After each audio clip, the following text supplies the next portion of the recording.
The Biden administration has informed Congress that Ethiopia is no longer considered to be engaged in a pattern of gross violations of human rights. This decision, revealed through an internal U.S. Treasury Department notification, will open the door for the resumption of U.S. and international economic aid to the East African country.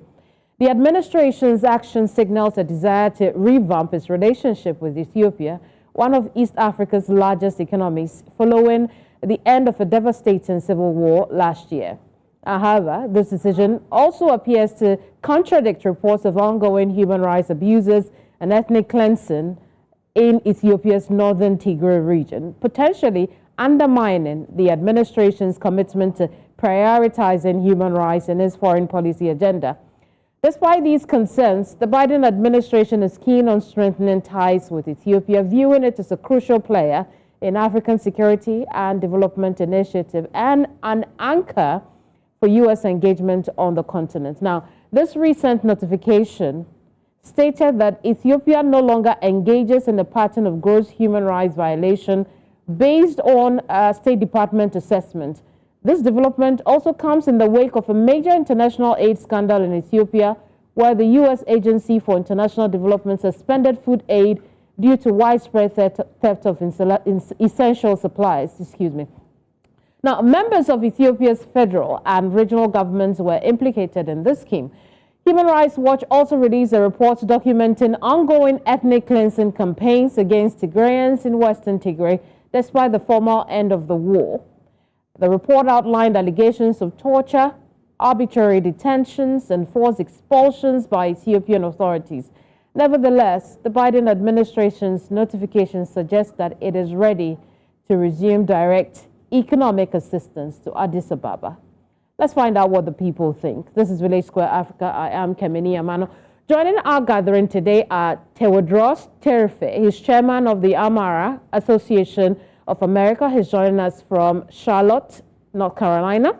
We also have Aiden Kassa, who is co-founder of Legacy Tigray Advocacy, joining us from Virginia, also in the U.S. Ladies and gentlemen, you're welcome to the square. I want to start with having me on the program. Absolutely. I want to start with you, Aiden. You've heard from the long discourse that I read about the Biden administration's decision to lift the designation of Ethiopia's pattern of gross violations of human rights, allowing the resumption of economic aid. What I want to hear now is what your thoughts are on this and what purpose you think this revocation of the human rights violation designation on your country will serve the people of Tigray. Thank you for having me.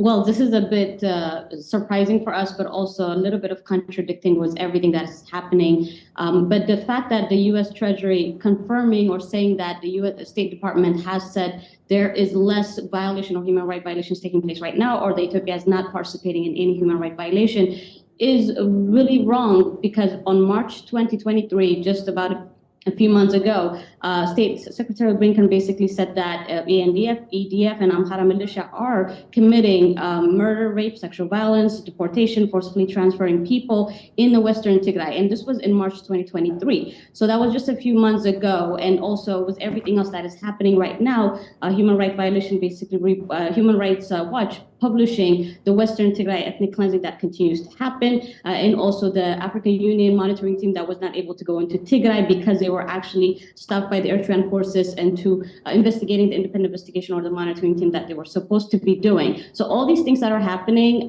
it does not say there is no human rights violations that Ethiopia is participating in, but actually it has gotten worse. Things have gotten back to square one as for the people of Tigray, as humanitarian aid has been suspended according to U.S. aid, and also U.S. aid Samantha Powers basically administrating, saying that 90% of the population of Tigray, which are the IDPs and also the internally displaced people who have been, who are benefiting from her aid and assistance. So that's 91% that she basically have decided to stop humanitarian assistance to the people of Tigray. So all these things that we're seeing, along with the reports from Amnesty, reports from Human Rights Watch, reports from Yale publication on starvation being used as a weapon of war by the Ethiopian government, and also everything else from Lincoln Institute to Holocaust Museum, who have been ringing the bell of genocide. It is a bit contradicting, but also completely wrong that the Biden administration basically intention coming into power a couple of years ago is that they will be making or helping elevate human rights as its top foreign policy. Indeed. However, that's what it's doing right now. This is a contradicting information. And also, it's almost like 600,000 people, close to 1 million people have died, and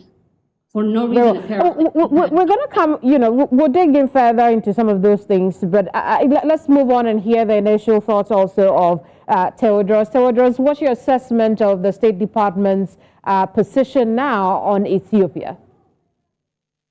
Community, thank you for having me on your program. When the Biden administration, President Biden signed the executive order I believe it was September of 2021, paving the way for sanctions against individuals and entities that were complicit in human rights violations in Ethiopia as a result of the war in northern Ethiopia. The Amhara community was really delighted because we felt that maybe for the first time, Ethiopian officials, militias, those under the Abiy administration, the Tigray People's Liberation Front, and including the Oromo Liberation Army, and other officials would be held accountable for gross human rights violations that were being committed as a result of the war in northern Ethiopia. Unfortunately, when the sanctions list came out in November of 2021, it was mainly just Eritrean officials and entities that were named. And we were hoping and expecting that this list was broadened to include, those officials within the Abiy administration, TPLF, as well as the Oromo Liberation Army, but that did not happen. And the lifting of the removal, I guess, of Ethiopia as being engaged in a pattern of human rights violations by the Biden administration is really disappointing to the Amhara community. As I said earlier, we're expecting more individuals will be held accountable. There continues to be lots of of human rights violations being committed by the Abiy administration. The Amhara region right now is under siege. Since April alone, dozens of Amhara journalists, politicians, human rights activists have been jailed, labeled as terrorists. Thousands of Amhara civilians have been rounded up and put in camps. There are Amharas that are currently now ethnically being cleansed from the capital of Addis Ababa. So we just, this was really a shock. And as Aiden said earlier, the USAID, the World Food Program, suspended, food aid to millions of Ethiopians because this aid was being diverted by the Abiy administration and the TPLF to feed their troops, as well as selling this food aid in the open market. Right. And so this was really surprising. We hope that the Biden administration will reconsider and really, sanction these individuals. Not only that, the Abiy administration has not been helpful, but instead is really blocking the independent investigation by the United Nations into atrocities committed in northern Ethiopia. Millions of Amharas, Afars, and Tigrays have suffered as a result of this senseless war, and the perpetrators need to be held accountable. And it's indeed. What I want to know from Eden now is Eden, you not only said that this is contradicting, but while the U.S. is saying that the situation in Ethiopia has there are still human rights violations, but it's only got better. You were saying that it's even got worse. Talk to us a bit more about that. What is informing that? What is the situation on the ground now? Well, the situation on the ground right now, it has not really changed as we were expecting things to be a little bit better after the COHA agreement, which has been 8 months right now. So within the 8 months, there were a few implementations that were supposed to follow according to that. However, nothing really has been done except the disarmament, and that's basically the only thing that has been done. And right now, we're still seeing Tigray under siege. it's still not receiving any humanitarian aid. IDPs are still within 3.3 million people. IDPs within Tigray region still remain in housing compounds, in school compounds. Schools are not starting back, even though we talked about it here. It hasn't really reached to the whole area, and also still we have occupation of Tigray. It is by the Amhara and Eritrean troops who still remain within Western Tigray and Southern Eastern Tigray. So all these things, along with the independent investigation that was supposed to take place, that has been is Ethiopia is making sure Abiy Ahmed is not allowing these independent journalists or the media, the investigation team, to actually go into Tigray to investigate anything that has happened. Indeed. So now, before we get into the investigations, I want you to paint us a picture of what this is doing to the people in that area. Well, people they feel that no matter how much or how bad, and everything that has been mentioned, me and you know about what's happening in Tigray, being outside from Tigray, with all the news media, the research that we are seeing, the publication, the eyewitnesses, the testimonies that are coming out, all these things that has been said about Tigray or the people of Tigray, their voice is not being heard. They basically do not know what to do. They have lost hope, because now the one thing that they may have had, which was basically being able to eat and sleep, is not even happening right now. Right, because we have US aid suspending the one thing that could actually keep the people of Tigray alive enough to testify, to testimony, and be those people who say, we have passed genocide, but they can't, because we still are seeing the tactic of starvation used as a weapon of war, and still Abiy Ahmed is getting away with this, because US aid felt that there was a misappropriation of aid. Of course, a misappropriation of aid and theft happens throughout the whole world. It has not only happened in the people of Tigray, for the people of Tigray, but actually happened just about a few months ago in Sudan. However, WFP and US aid has not stopped their aid. And I'm not saying it should happen. If it's happening in Tigray, it should happen to everywhere. But also, it seems to be like Tigray is a prototype or an excuse for anything to happen. If people have been killed, Let me go back to Theodros on the issue of investigations. You say the Abiy Ahmed administration is putting obstacles in the way of the investigations into events that have taken place there. Now, talk to us a bit more about that, and what you would have expected Ethiopia, the Ethiopian government to have done post the truce. Well, I mean, what we were hoping, community, and what we were expecting is to put pressure on the Abiy Ahmed regime to allow the independent investigators from the United Nations to go on the ground in Ethiopia and conduct on the ground in-person investigation. A few years ago, because of the pressure, there was on the ground investigation by the joint United Nations and the Ethiopian Human Rights Commission. The United Nations was in Tigray on the ground, conducted this investigation.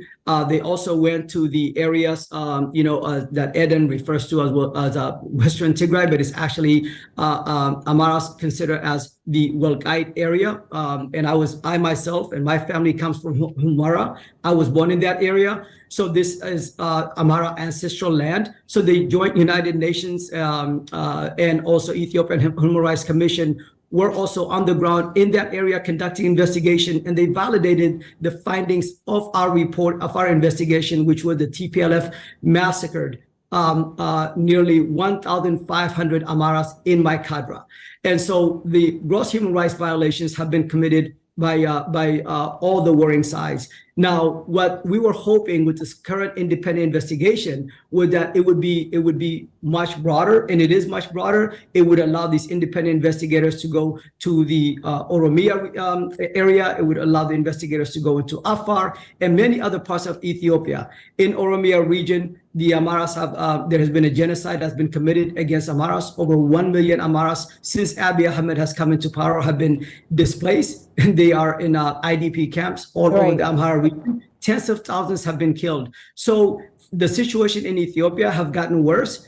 In fact, what's happening right now in the Amhara region, it is being administered by 5 federal Ethiopian agencies. It is not being administered by the Amhara region officials. There is a low-level civil war going on. There is immense human rights violations.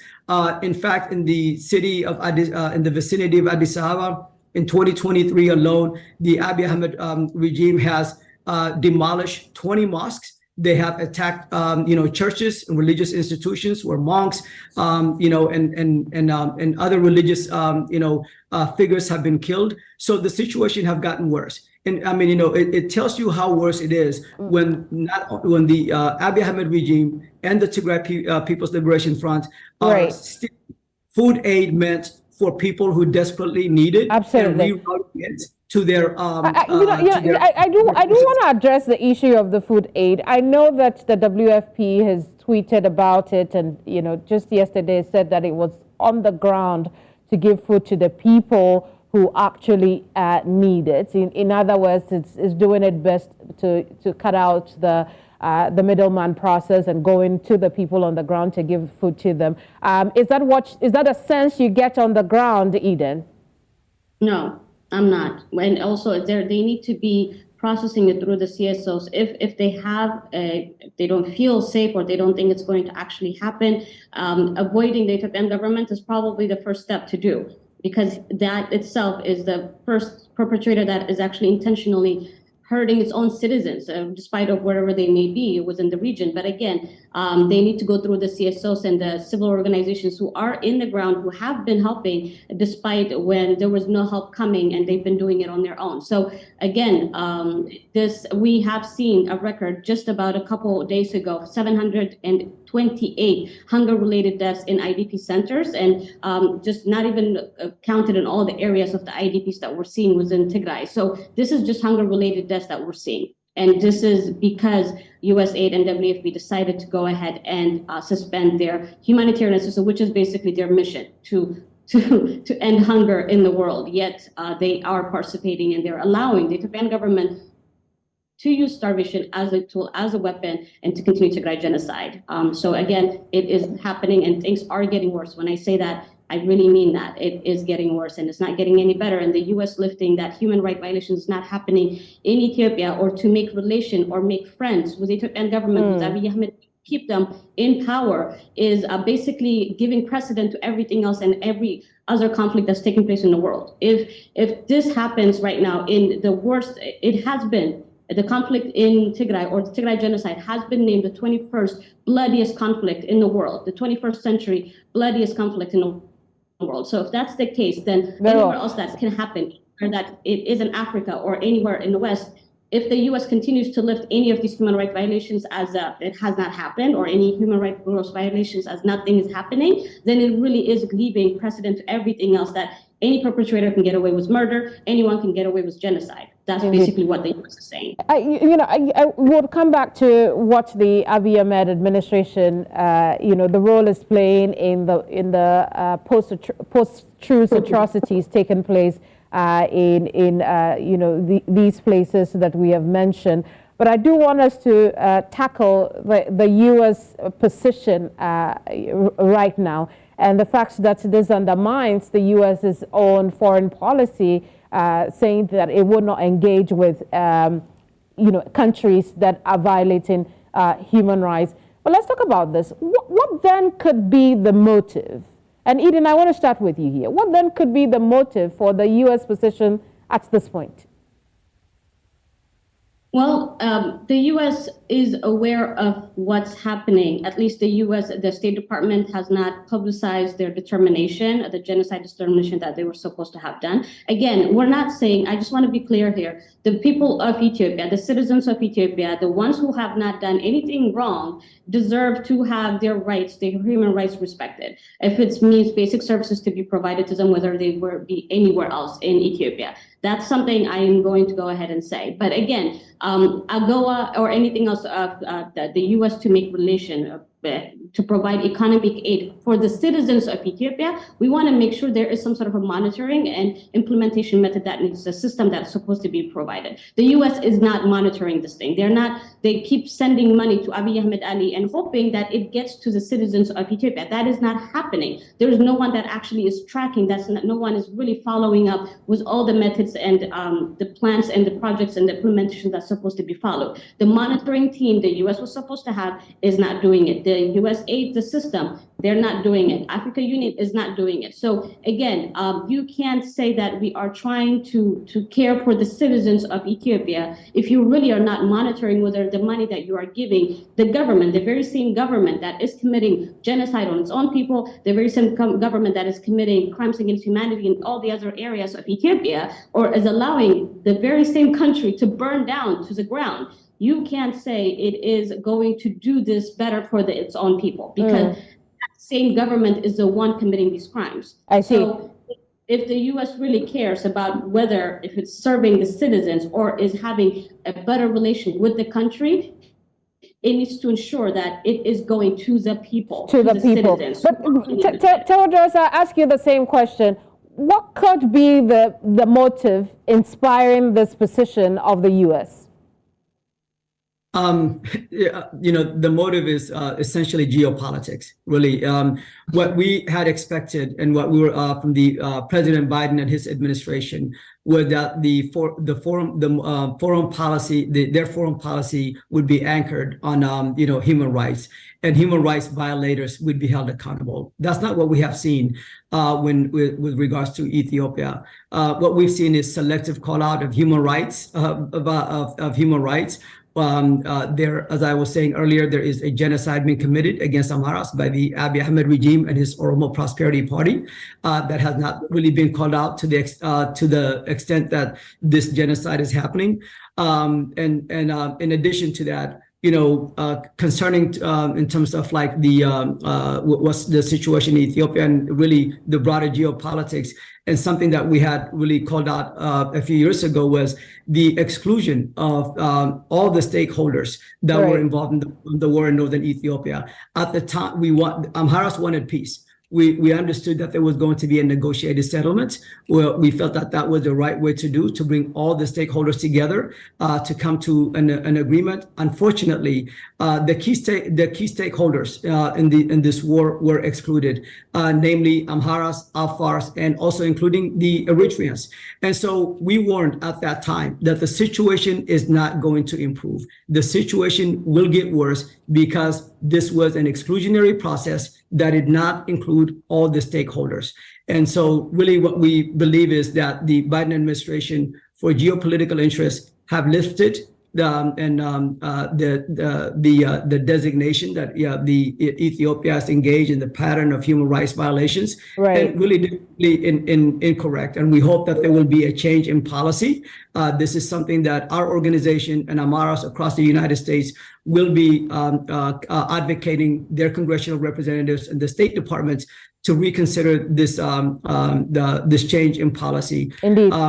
We hope that the Biden administration will stick to their word and be a foreign policy that's anchored on human rights. Look what's happening with regards to the conflict in Ukraine. Very well. We're going to talk a bit more, Tewodros. We're going to talk a bit more about the motive of the U.S. position when we come back from this break. Don't go away.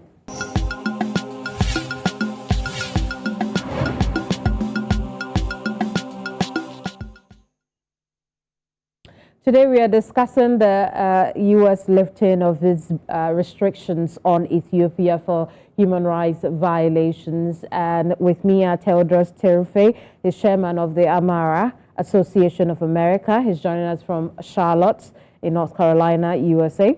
We also have Aiden Kasa, who is co-founder of Legacy Tigray Advocacy, joining us from Virginia, also in the U.S. Ladies and gentlemen, thank you for your patience here on the program.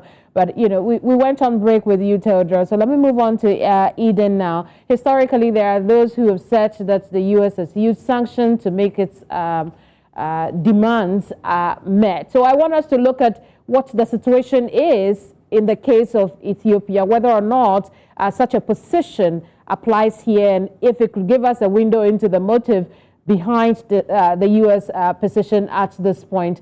What has been the bone of contention between the U.S.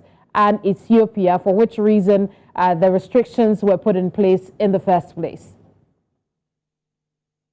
There were restrictions, but they really, again, as it was mentioned, the executive order that was done on that was put place on the Ethiopian officials, it it really was not intentionally, or there was not that extra pressure that actually requires for it to be fully implemented and followed.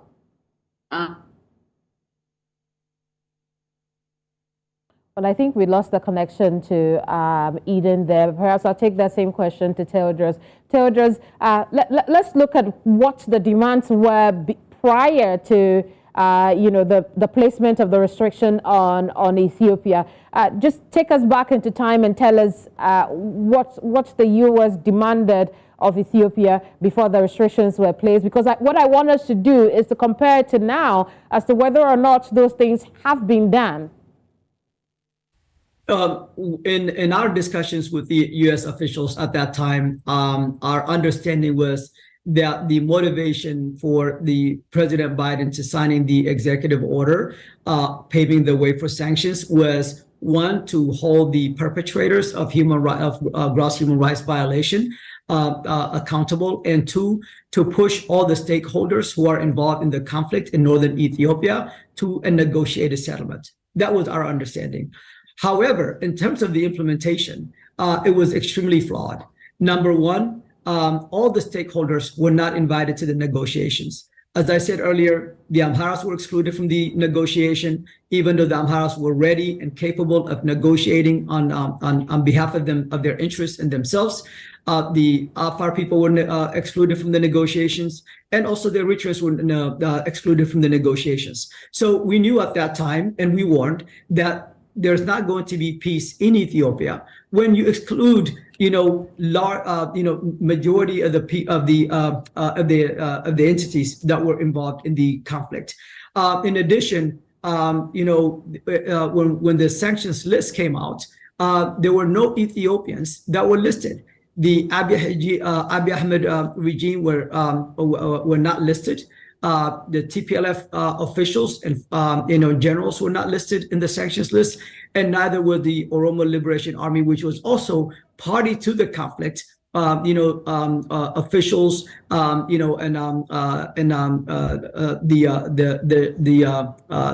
armed group was not listed in the sanctions list. So this was really flawed from the process. We continuously engaged the United States government, members of Congress, and the State Department to expand the sanctions list. Unfortunately, the sanctions list was not expanded, and the situation in Ethiopia progressively got worse and worse and worse. And this is the situation that we find ourselves right now.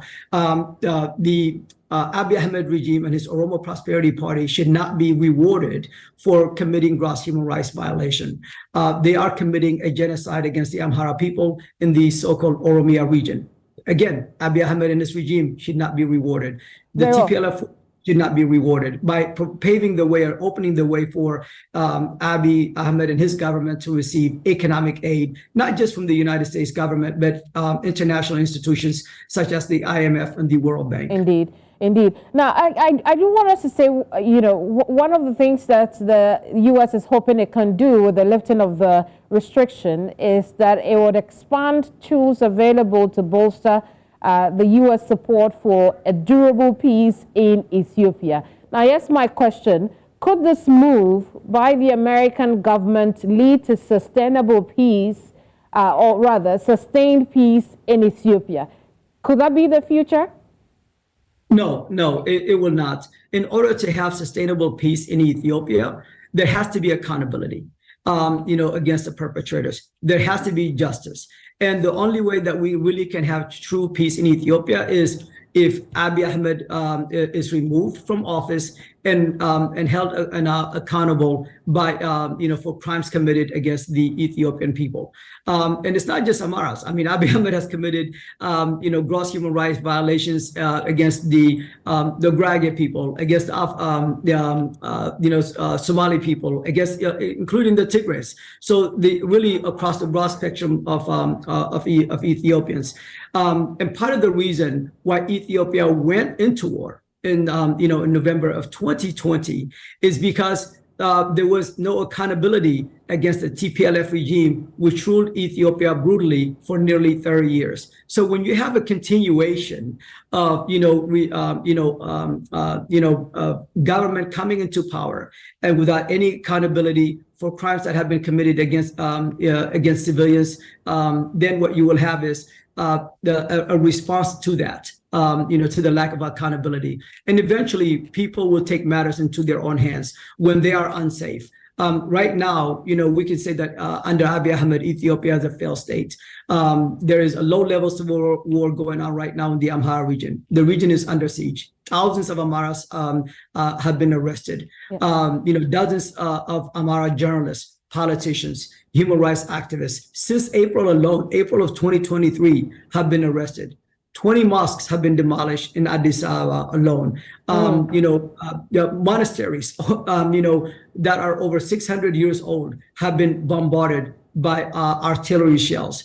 Towns, villages are being shelled by artillery. And this is because he has sent his forces into the Amhara region. And this is what Abiy Ahmed knows. The only thing that he knows is to try to crush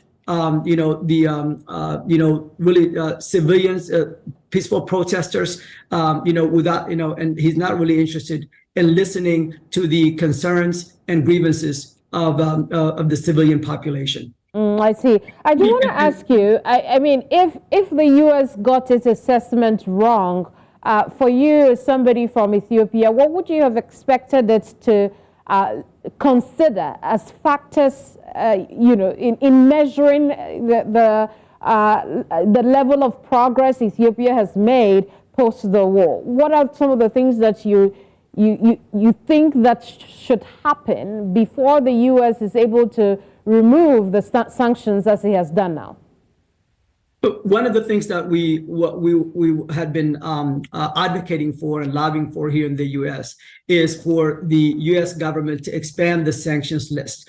If the Ethiopian officials and also the regional leaders that are in Tigray and including the Amhara region, who are also accused and documented to have committed human rights violations in Amhara region, and also the President Shimeles Abdesa, who is the president of the Oromia region. If these individuals were to have been held accountable, listed on the sanctions list, so for their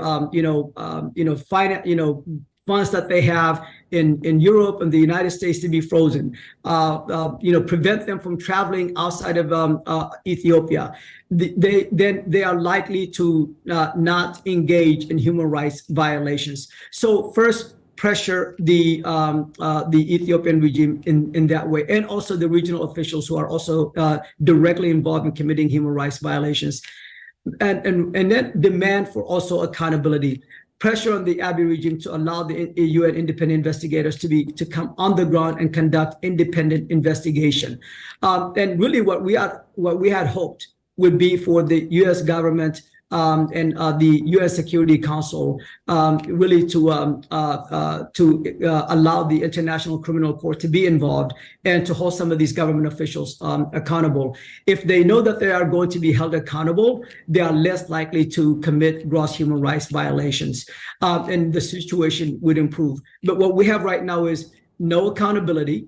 There will not be any justice. And so these government officials, at the federal and regional level, these armed groups will continue to commit, the crimes that they have been committed. So Tedros, what you have said is, are things that could happen over time. But, given the fact that Ethiopia does need, the economic aid to recover from the effects of the war, and the fact that there is also indeed a human rights violation taking place across most of the places in Tigray and places where people of Amhara are. Where do we balance it? At what point does the international community then say that, okay, Ethiopia is ready for assistance? At what point, how should that balance be done? I guess that's what I'm asking. No, that's a very good question. It's really very difficult, right? When you have, a government that is stealing food aid meant for people who are facing famine and giving it to their armed forces, and also as well as selling it on the open market. This is the level of corruption that we are witnessing in Ethiopia under Abiy Ahmed. So there has to be a mechanism in place and a process in place to ensure that food aid and any financial aid that flows into Ethiopia goes directly where it's needed. If that's not the case, then all that we are doing is really just continuing to put money into the coffers of corrupt government officials. But they are not just corrupt; they are also implicated in gross human rights violations. So they should not be rewarded in that way. So really, the balance has to be that. One, there has to be a process in place to ensure that aid that is going into Ethiopia goes to the Ethiopian people who badly need it, who have been affected by the war in northern Ethiopia, but who are also been victims of the Amara genocide in Oromia region. Make sure that's where it's going. And then once that's done, as well as also holding perpetrators accountable, then you can open up the way for aid, food assistance, economic assistance to come into Ethiopia. So we believe we are a long way from that. It's very difficult to have economic revitalization when you are having a civil war in a country. I do want to spend the last few seconds on Aiden, who's just joined us again. Aiden, I was asking what steps should be taken to balance the need for economic assistance and the imperative of promoting human rights as well. What are your thoughts quickly? Oh, okay. Thank you. Sorry about that. I don't know what happened. I think it was already kind of mentioned, or he was responding it right now. But it is really the monitoring system that has not been in place that makes it really difficult to ensure that whatever plan or assumption or economic aid that is going into Ethiopia, if it ends up in the government, then also the government is at its will to do however it wants with it, then it really is not going to be, there is no stability in that, there's no sustainability in this at all. Like, there might as well be US just throwing money at anything, or the European Union throwing money at anything. That's basically what's happening with what we're seeing right now. So again, the people of Ethiopia, the whole citizens, not just selectively choosing, but the people of Ethiopia, the citizens of Ethiopia, deserve to have their basic rights respected. Indeed. Altogether. So basic services, food, water, medication, access to health care, along with education, everything else that a basic human right is supposed to be given, it needs to be given to the citizens of Ethiopia altogether. So I'm afraid we'd have to end our conversation here, but tell us all the best in reaching out to Congress. We hope that something comes out of this.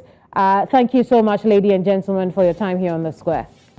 Thank you. Thank you for having us on your program. And we hope that some, solid conclusion is reached as far as this is concerned to draw a very mutually beneficial balance between economic assistance and, the human rights of people who are in badly affected areas where the ethnic cleansing is taking place. That'll be all today on The Square. I hope to see you again tomorrow here on News Central TV. I am Kevini Amano. Bye-bye.